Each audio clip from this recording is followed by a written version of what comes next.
Furry Setia bingung terlanjur beli rumah impian, kini malah cerai dengan Dwinda Ratna. Perceraian aktor Furry Setia dengan Dwinda Ratna telah menjadi sorotan akhir-akhir ini. Diketahui bintang sinetron, tukang ojek pengkolan itu telah berpisah dengan Dwinda di awal Februari. Dilansir dari Kompas.com, Furry Setia membeberkan alasan perceraiannya. Ia mengaku bahwa dirinya yang bermasalah hingga akhirnya berpisah dengan Dwinda Ratna.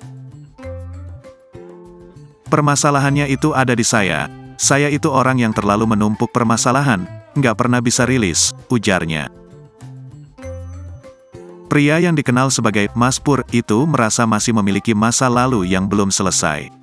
Bukan pencerita yang baik, bahwa ada trauma saya di masa lalu yang kemungkinan belum selesai, terangnya.